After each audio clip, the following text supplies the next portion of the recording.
Ladies and gentlemen, children of all ages, grab yourself a cold beer and prepare yourself to listen to the worst podcast ever to come out of upstate New York. It's the Tuesday Night Tank Show. And now, here's your hosts, Mark H. Delfs and Bill Dr. Seuss Susie.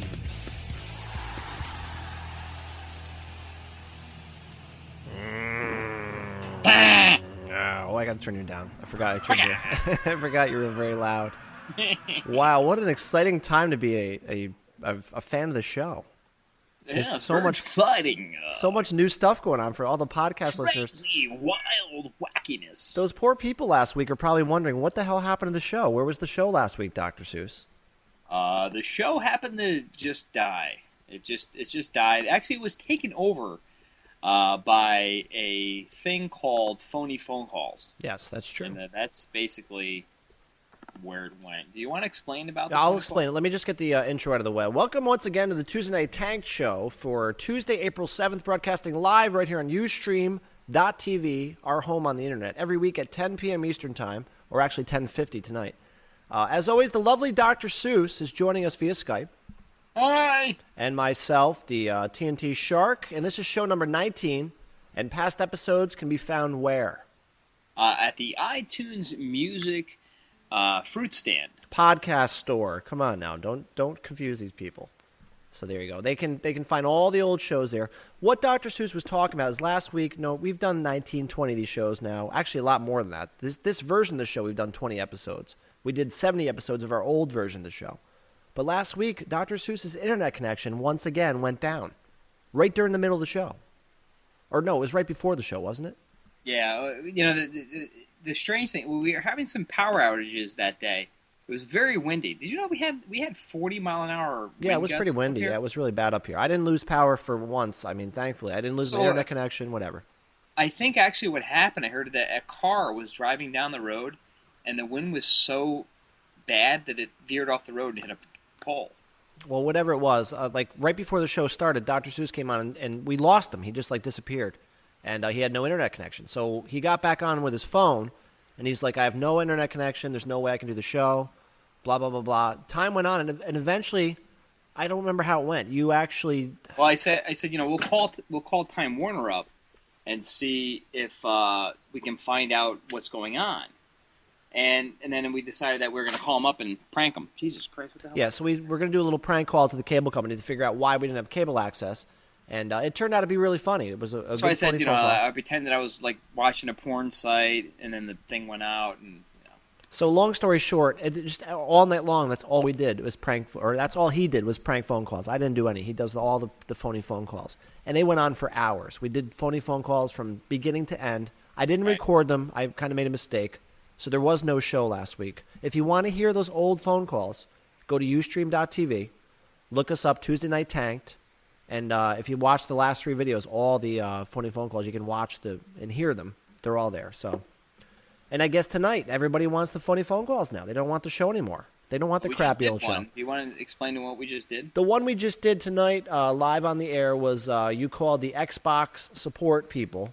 And you kind of pretended that you had without saying it, you had a Nintendo Wii. So you're trying to leave it. It didn't actually work out where I could actually go ahead and explain the Wii. The guy was actually way too nice and way too, I guess, professional. I mean, I couldn't get him off the phone. He wouldn't. It was a very long call. I'm like, yeah, I'm on fire, so I'm going to have to call you back later. But, sir, I can help you. The good news is I actually recorded these separately now. So tonight's phone calls are all going to be recorded. They're going to be cataloged. I'll have full access to them. We'll be able to play them anytime we want to. Well, I was thinking, you could actually put some of them in the feed. Yes, I can do that. I can make them separate shows, and they can show up on their own. So the podcast listeners can actually hear the phone calls anytime they want. Great idea. I love that. That's why they have to be separate from the show. So the TNT show has got to be separate than the phony phone calls. It's got to be 2 separate things for everything to work. And I think we can make it work. So we're going to do a little abbreviated show tonight. We're going to do a half-hour show tonight. So they want to get right back to the phony phone calls. So I guess that's how we're going to be doing it we'll try it. We'll try it a couple episodes and see what happens. So what is this show about? When we're going to do the TNT show, what's that show about? The Tuesday Night Tank Show is an alcohol-fueled show with 2 hosts, me, Dr. Seuss, and Mr. Delfs over there. a bunch of stories off the internet that are usually awful, and the illustrious and ever-talented chat room. And we have a lot of people in the chat room. Do you want to take your time and go right down the chat room? Let's tell you about who's in the chat room this week. We have A.D. Morales, the Angry Mexican, Cool Dude, Dizzy Cub, ILE, Jimmy Mac, Paradox, Sarasm, April 1 Angel, which is new, I think. Mm-hmm. Excalibur 2K4, It's 4 Ones, Jar Jar, Jen's Revenge, JYD, Junkyard Dog, Lisa May, Mac Wannabe, Moth the Flame, WMB Desktop, Rachel Babel, Randy Narcole, Techie Gal, Tybee Guy, UT Fan, WoW PCS, Fireman 17, and a whole bunch of Ustreamers. It's funny, I can tell our, this week versus last week, we're not on the front page. There's only 30 viewers. Last week we were 150 viewers. How did we get on the front page in the first place? I don't know, man. I have no idea. Last week we were all over the front page. We had 1 million people in here. This week. Exactly when we were failing miserably. Exactly. That was the craziest thing. The show is not going on. I have no internet. Nothing. Blah, blah, blah. And it's there's nobody there. Yeah. Now this week we're off the front page and we're back to the normal. Did anybody from last week who had never been to the show come back this week for the show? No, probably not. Probably not. No, I don't think so. I'm not even going to get into that right now. You want to do the first story or what? That's my job. We only have a half hour, so you better hurry up. They want a fast show. They want a 2-minute show. You're a big fan of Facebook, right? Faceplace. Yes, I love Faceplace. Faceplant. I love Faceplant. Yes. Well, have you ever had a situation where you wanted to friend somebody, but you didn't really know them, and you weren't sure, but, maybe you went to high school together, something every like that? Every day. That happens every single day.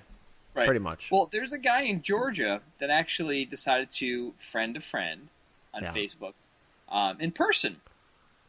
Okay, so a Georgia man who local police said obtained personal information on a Cleveland County woman through the social networking site, reportedly hid from police Sunday under insulation at an abandoned home, and he was living in the attic of this person's house, and he decided to actually friend them by personally climbing into the woman's house and living in her attic for a couple days to meet her and friend her on Facebook. Wait, I'm so Mr. lost. Barna had viewed a Facebook account with a female that lived here in Cleveland County and was able to retrieve enough information through the internet on the victim to come to her house. Okay, you gotta How go. creepy is that? You gotta slow down. You gotta break that all down. I lost you completely. Okay, so the guy, he was on Facebook, right? Yes. And he found a chick that he liked, right? Yes. Then he did what? He went to her house somehow? So he got enough information to basically go to her house. Oh. So what he did, instead of going to the house and waiting for her, he decided that, what would be better than actually breaking into her house and living in her attic for a couple of days, and then eventually she will come home and I'll come down from the attic and say, "Hi, I saw you on Facebook. Let's be friends." That cannot be real. Yeah. How do you plan your entrance? What do you do?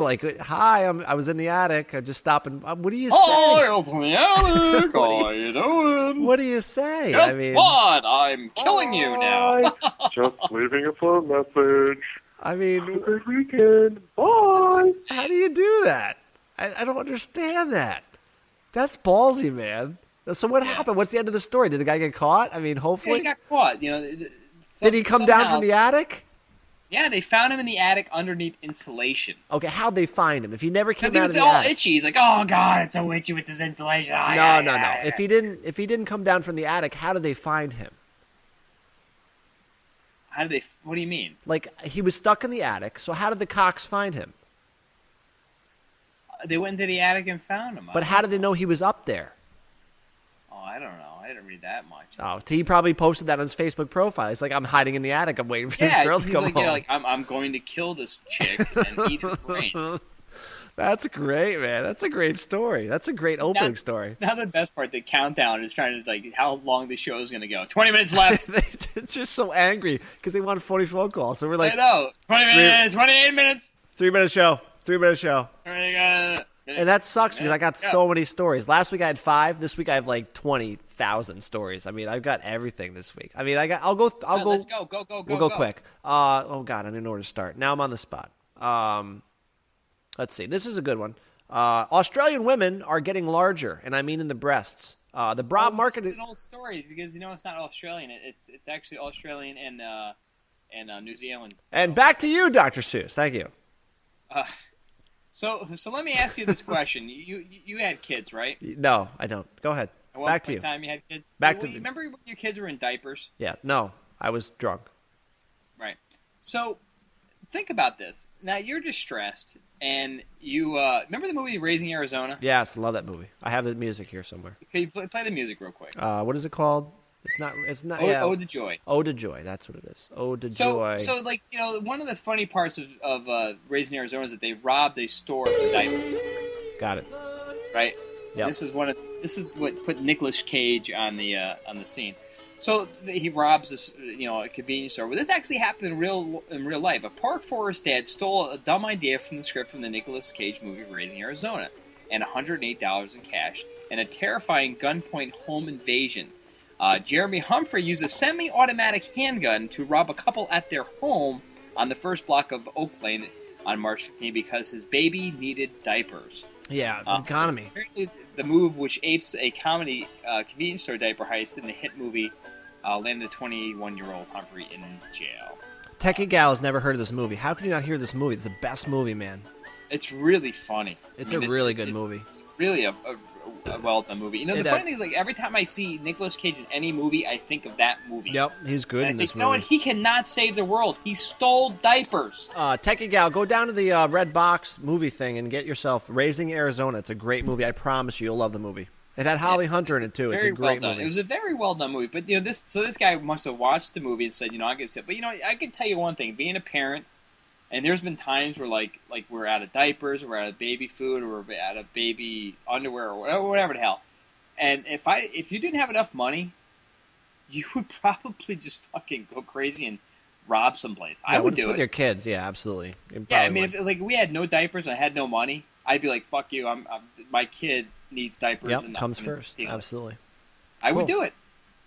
Is that it? I need formula. I would run it. That's why they had the formula locked up. I mean, obviously it's expensive, but I would just go in there and fucking break shit and fucking take the formula and run out of the store. You wouldn't be able to catch me. Is that it? We're going to get through 2 stories, at this rate. Yeah. Are you done? Yeah. All right. I got a whole bunch of these kind of stories tonight. Colorado man coughs up nail stuck in his nose for 30 years. All right, so hold on. No, we didn't do this story, so don't even say it. I don't want to ruin this for you. Yeah. But this is one of those examples where you probably had this last week. I didn't. I had 5 stories. I had the story starred for last week before the national media had it. But we didn't do a show last week. So there you go. It's all good. The story. A Colorado man went to the doctor's office expecting a routine MRI, but ended up leaving with the nail that had been stuck in his nose for 30 years. The local TV said, reported. Back to you. I'm not doing anymore. I'm doing fast stories. There you go. This is a story about Mark. Great, thank you. Mark was in the paper. Yeah. Cops locate drunk lost man. Cox. The Cox located a drunk lost man found by a river. Authorities managed to locate a drunken, disoriented man Saturday by tracing his cell phone GPS signal. That's me. That's totally me. A scared and confused Mark Delph called 911 about 5:45 a.m. asking for help. According to the police, the only deal that he could drive through the river and buildings and stuff. That's totally me. I'd be off the side of the road twittering. I'm off the side of the road. I'm drunk. I don't know where I am. My GPS isn't working. That's totally me. I would just love to spend a day or a weekend now with the technology that we have when we were in college. Why would you say that? Because we would be like, hey, we're at karaoke, and we'd be twittering that, and we'd be on Facebook, and yeah, you are right. I do. I like Facebooking and recording all of our karaoke stuff, and with hooking up with all the fat chicks, the bar. Yeah, I'm kind of with you because that one thing that bothers me is what's that software, Bright Kite. That always bothers me because it's like I want to really post my location, but there's nobody there to really care like where I am. Right. We're not in a big city. All right, next story. Go. Nobody cares. I'm trying to put show titles together, by the way. So, all right, let's see. I don't even know what I got. I'm just jumping around. Half these stories. Junkyard Dog just chimed in. He likes big asses. Thank you. Key West local news. The Naked Truth. Key West porn. All right, next story. Key West porn heist ends badly. What started out as an apparent routine porno heist ended with a Key West police officer being dragged 100 feet by the suspect's scooter, reports say. Edward Joseph McKeon, 57, allegedly led police on a chase from Truman Adult Bookstore. I have to click on the link because that's the end of that part of the story. I don't know. Stop the music.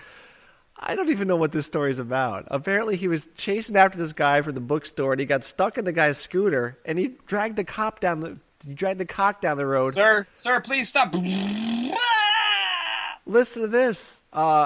This is from the police report. I was unable to run fast enough to keep up with the speed of the scooter. I lost my footing and became entangled with McKeon's scooter, being dragged across gravel surfaces and blacktop roadway.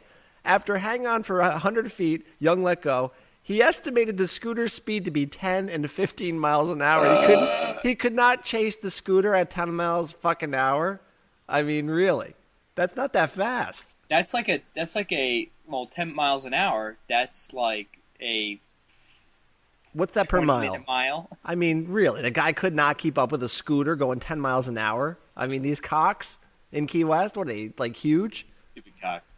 Hey, remember we talked about what would it take you to beat the crap out of your wife? I would never do that.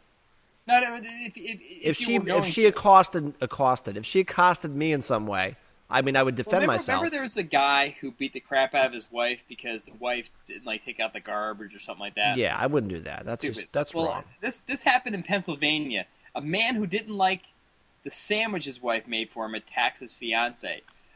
Picky eaters can be a pain. Just ask Lyndall Thompson's fiance, whose middle finger was almost chopped off when Toppin allegedly attacked her with a kitchen knife. Oh, shit. And now listen to this. The reason for the assault, the cops said, was poorly made meatball sandwich. Specifically, the cheese placement was all wrong, which infuriated Toppin, and that was the catalyst that made him go crazy. So, you know what, girls? Make your fucking meatball sandwiches right, or we will chop off your fingers. That's How about fucked that? up.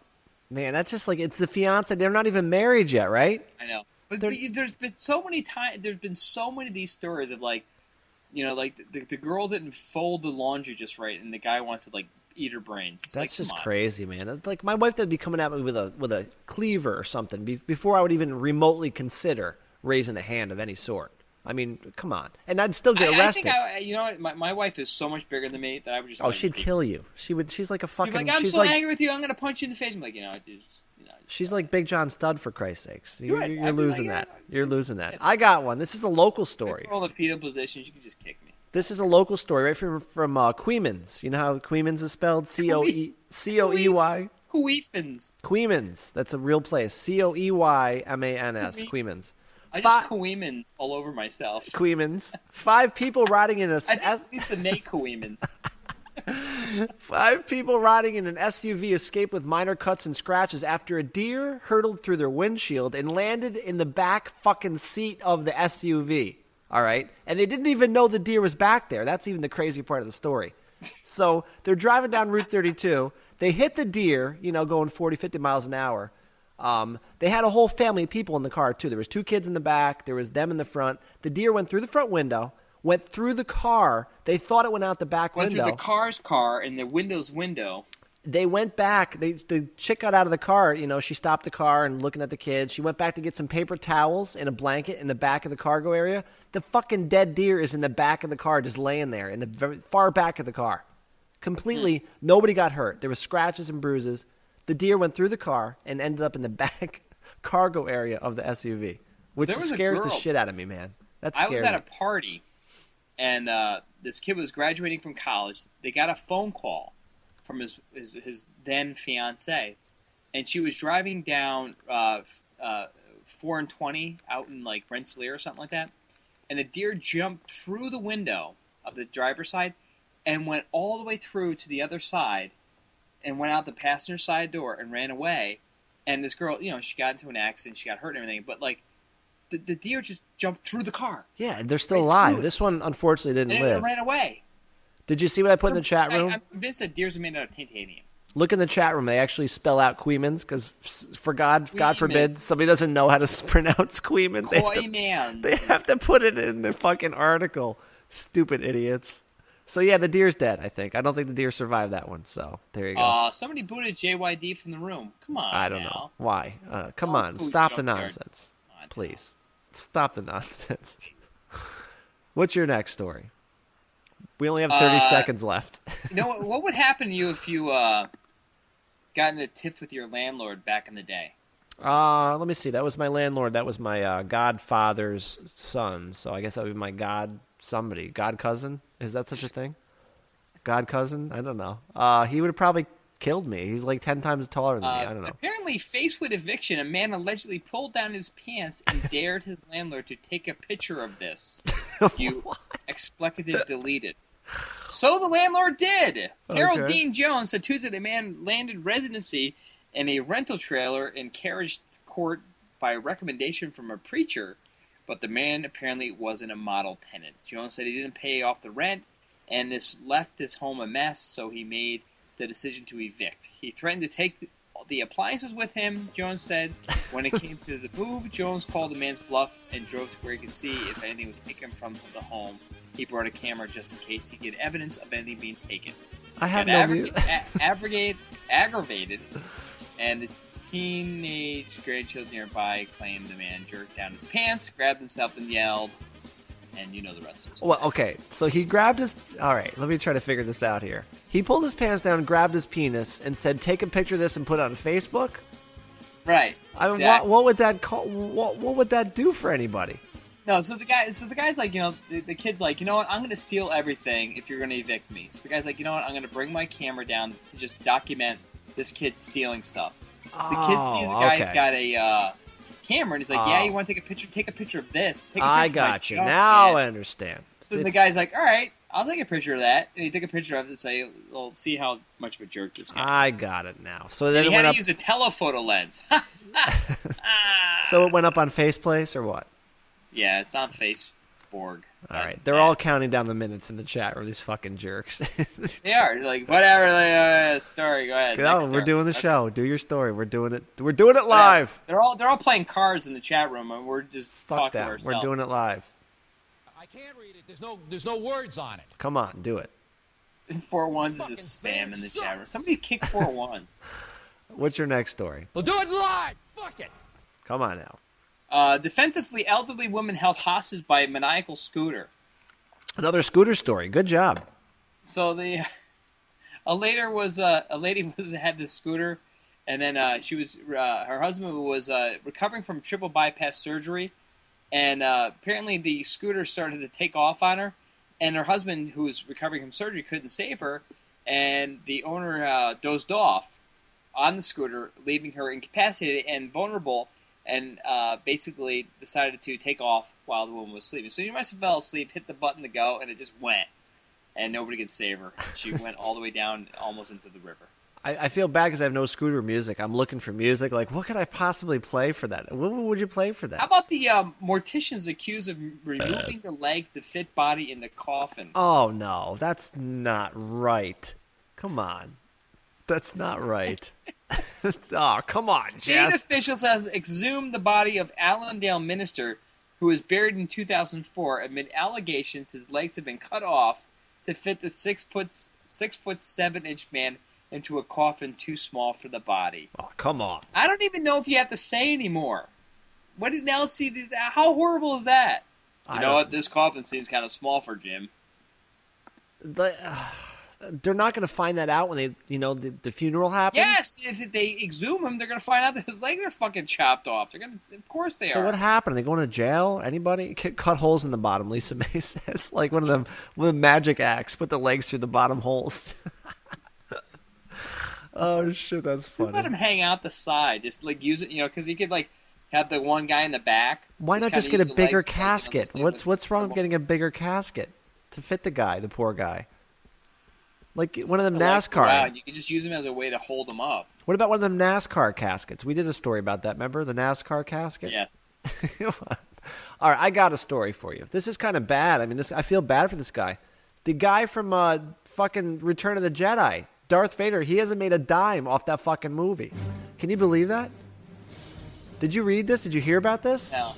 The guy that played Darth Vader in the movie Return of the Jedi, okay? Not the voice, not James Earl Jones, but the actual guy in the costume. He has not paid a dime, not made a dime from that movie since 16 years ago. Really? Because they claim that the movie has never made any money.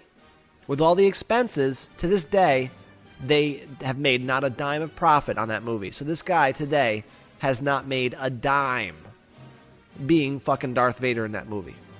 All right? Now listen to this. Of course, Return of the Jedi has grossed over $572 million worldwide, which includes an estimated $88 million when the film was re-released, and the guy has never made a dime off of this movie. Not one dime for playing fucking Darth Vader. So there you go. What do you think about that? You still want to be an actor?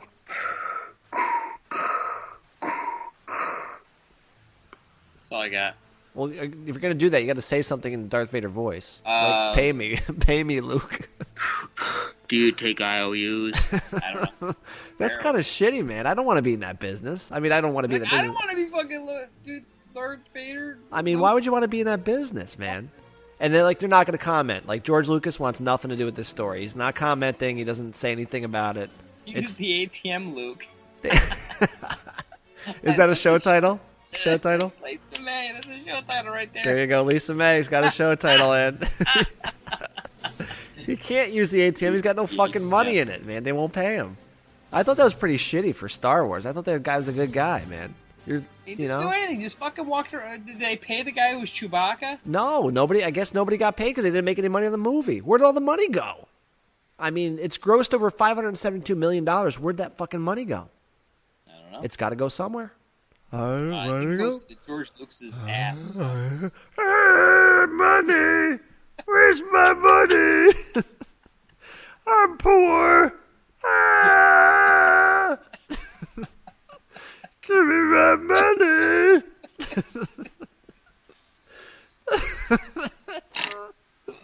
Ah!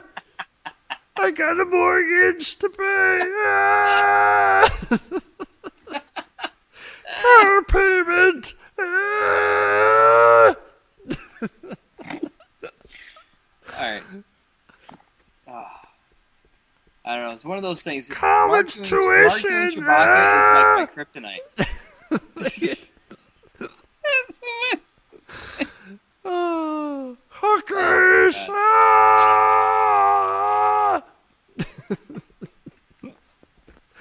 Oh, will you please do the next story? We're done. It's just about 3 minutes. 3 minutes. It hurts. Wookie dope, they're calling me.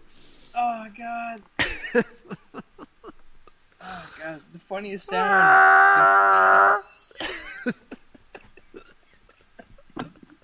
I'm homeless. I'm living on the street. Fuck you, Lucas. You bastard.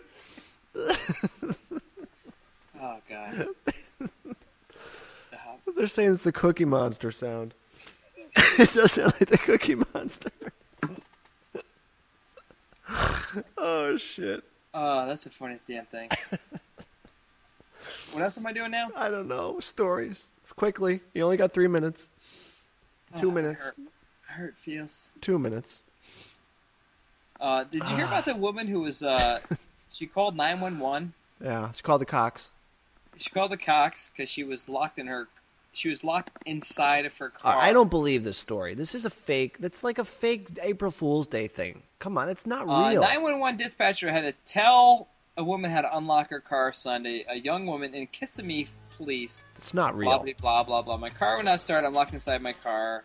Nothing electrical works. Getting very hot here and I'm not feeling well. That is such an April Fool's. What was the date on that? Come on. April 1st, 2009. There you go. You're a fucking idiot, you moron. That's a total April Fool's joke. Did I just get joke. April Fool's? You did. That's an April Fool's joke. It's not real. Crap. I'm not even playing any of that music anymore. Come on. That's so retarded. What about Google Street View? What do you think of that? I never use it. Neither do the people in England because they fucking they went after the car. They saw the car coming down the street and they fucking did like a human blockade. They did not want. I heard that. They did. Yeah. They everything. They don't want anybody in their neighborhood. It's just like, no, you're not taking pictures of my fucking Who house. are the people in your neighborhood? Nobody. We have nobody. I mean, I kind of agree with them. I mean, it's getting to the point where people just don't want to be on this thing. So what do? You can't tell anybody because nobody's going to listen. I mean, I don't care. I mean, what am I hiding here? Missiles? I'm not. I don't care. Look at my fucking house. Here it is. To do with some people don't want people to ruin the mystique of an area. Like, I think the bottom line in this story is that people are like, this is a touristy place. Yeah. And people are going to just go on Street View and be like, oh, I already saw it. I don't want to go there anymore. Really? That's what they're upset about? I thought they just didn't want people, looking at their house and saying, oh, that's where John lives, It had to do with it was a touristy place, and people were just like, what, if you put it on Street View, people can just tour it without actually coming here, and we'd lose all that revenue. All right. Well, people are in the chat room, actually. They're not. They hate the Street View and they hate the show because they want the show over because they want more phone calls. They want me to end the show right now, so I think that's it. Half an hour. We hit 30 minutes. So, are you done? You have any last minute stories you need to sneak in? Britain is fed up with cock and balls. Okay. Why? After years of schoolroom stickering and laughing. Ouch! I don't know what you just said. A study found that Britons with unfortunate last names like cock, balls, bottoms, cockshot, and death declined 75% over the last 100 years. Tragically, there are just 785 cocks in the UK now. Cock shrank from over 3,000 in 1881. Balls fell to 1,299 to 2,094, despite the popularity of emoticons. Smellies decreased by 70%, and the number of deaths reduced from 605 from 1,133. So, wow, I didn't even know what you just said. Is that awful? Be thankful. So okay, okay. I don't know what you just. Your name was Mark Cox. Yeah. You're among very few people now. Will you please take us out of here? This is our new closing theme because I lost the other closing theme. So, this is our Digi-Rock Tuesday closing Night theme. Tank Show is an alcohol-fueled show that nobody listens to. They all like the phony phone calls now. Time so that we can move on to the next happy thing that people want. Until they get bored with that, and they move on to the next thing. They just don't love us for who we are. So the podcast listeners, you really want to come here live and listen to the phony phone calls, I guess, because that's where the show seems to be going. They just love the calls. They love the calls. They love the balls. I'm gonna get sick of calling Denny's. They love the balls. They love the calls. The balls and calls show. If your last name is Cox, there's only about 150 of you left in England. I guess so. Tuesday Night Cranked is coming up next, I guess. That's what they're saying in the chat room. They love those calls, I'm telling you, man. You started a fucking monster. Next week, I don't know what we're doing next week. Who knows? I don't know anymore. There's the closing theme. We're out of here. We're done.